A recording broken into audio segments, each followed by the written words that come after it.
As I reached the bottom, I was surprised to see that a lot of the corals on this lush middle reef were partially bleached. This is usually caused by hot water temperatures during the summer.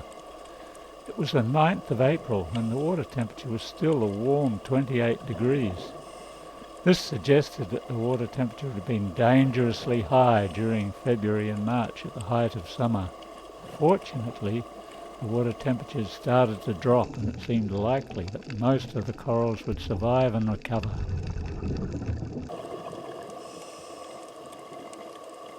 Many of the whorl-shaped Montipora corals were badly bleached. A few of these colonies had patches where the coral had died due to the bleaching. As you can see, these dead patches get covered in sediment very quickly. Bleached corals lose the brown pigments of the zooxanthellae that provide most of their colour. This sometimes reveals brighter and almost fluorescent colours that were previously hidden. This Montipora shows a vibrant yellow colour uncovered by the bleaching. As you can see here, some Montipora corals were still completely healthy.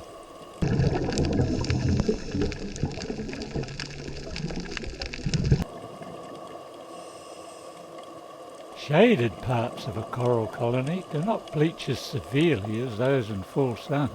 When this happens, we get partial bleaching, such as we have here with these staghorn acropora thickets, where the exposed tips are white, but the more shaded bases are only slightly pale. Coral bleaching is potentially the most damaging of the many threats facing coral reefs.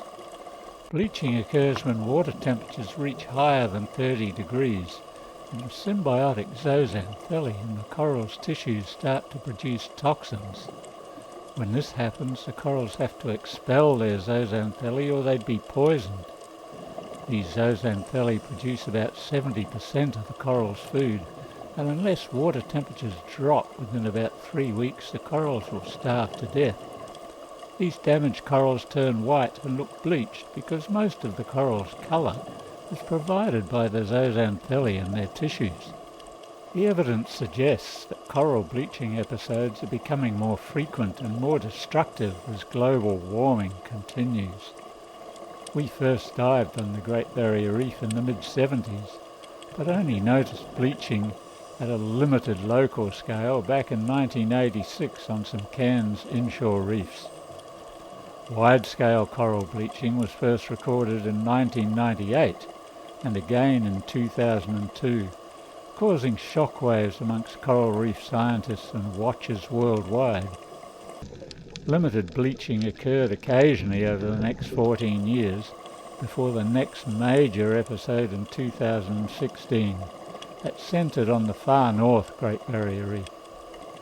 Since that time, we've experienced 4 more major coral bleaching episodes in 2017, 2020, 2022 and now 2024.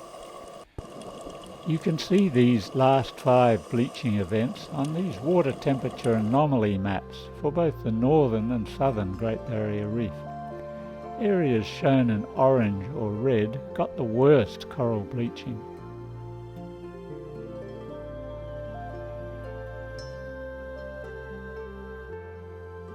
The 2024 bleaching episode I'm documenting here was most severe on the southern Great Barrier Reef, where it killed about half of the shallow water corals around the Keppel Islands offshore from Gladstone.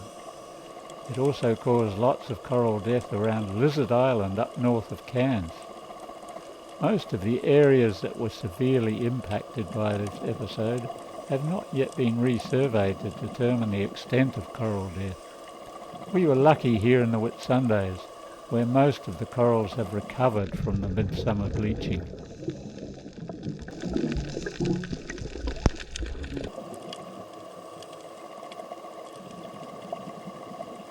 This coral is Acropora tenuis.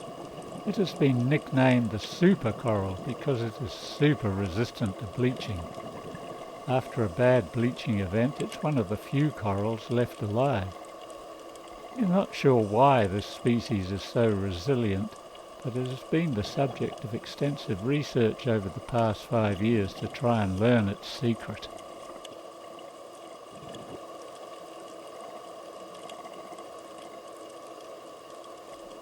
One of the strange things about coral bleaching is that it is very variable. Some corals bleach badly while their neighbours remain healthy. This is not only true for different species, but also for different colonies within the same species. Here's a large Acropora staghorn colony that is perfectly healthy, while some of its neighbours are badly bleached.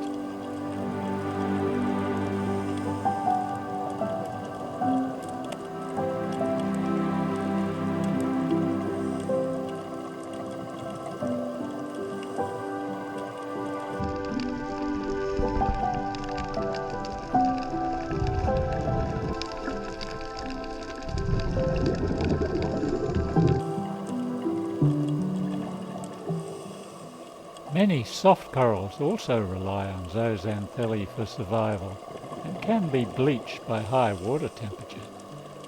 Some of the soft corals on Middle Reef were partially bleached, but none of them showed any deterioration or death.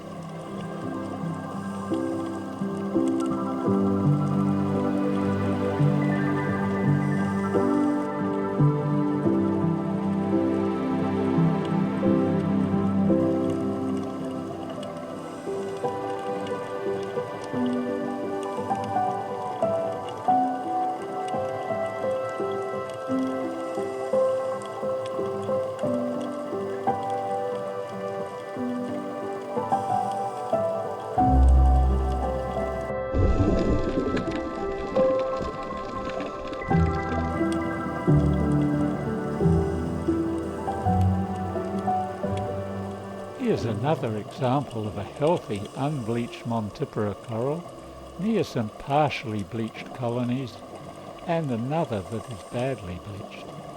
This is 4 different species of Montipora, and they probably have different levels of susceptibility to bleaching.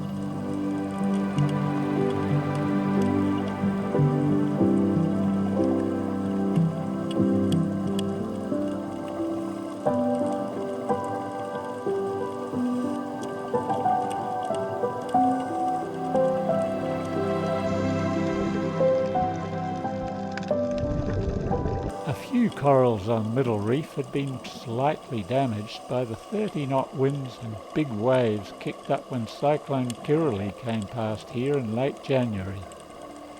This is a very shallow reef with lots of fragile corals, but fortunately this event caused only minimal damage.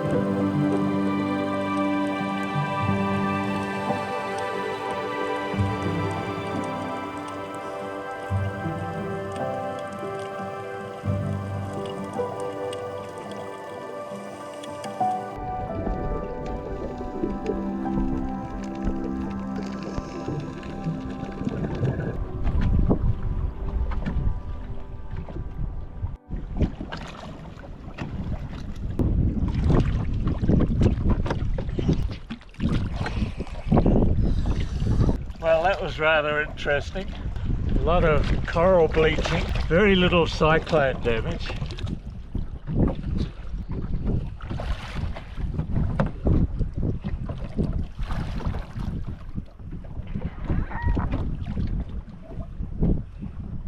Well, we came out here to see what had happened with the cyclone on Middle Reef here, but it's the bleaching that's the major impact. There's a lot of coral bleaching down there.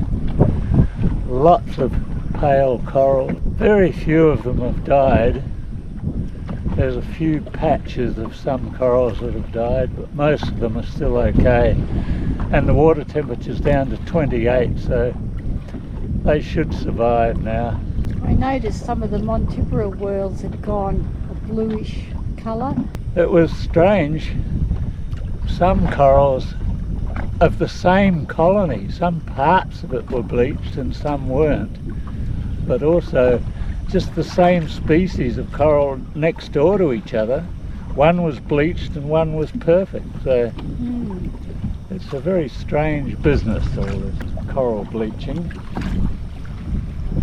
Yes, why do some individuals bleach and right next to them another lot don't? Yes. Yes, some of them were just perfect down there. They're just their normal colours. Others were partially bleached, and some were badly bleached. Few, as I said, had dead patches on them from the bleaching. A lot of the acroporas were bleached, but even some of them had actually Some of them were recovering. fine.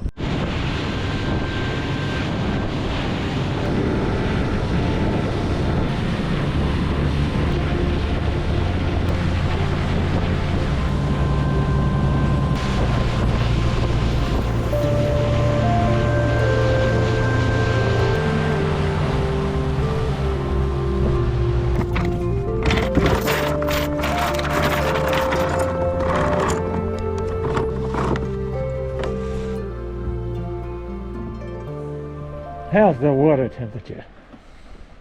Well, it still seems to be really, really warm.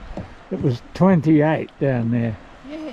We also found bleached corals at Saddleback Island. These were mainly acropora corals, but there were also a few Montipora whorls that were bleached. As at Middle Reef, there was a lot of coral colonies that were not bleached or that had already recovered. There were a lot more cyclone-damaged corals at Saddleback Island compared to Middle Reef. Tropical Cyclone Kirrily generated gale-force winds and big waves in this area for about 3 hours in late January, and the resulting wave surge broke pieces off some of the more fragile corals. Here I'm pointing to some of the broken pieces of acropora and Montipora corals. These broken pieces are still alive and will soon start to regrow and eventually form a new coral colony.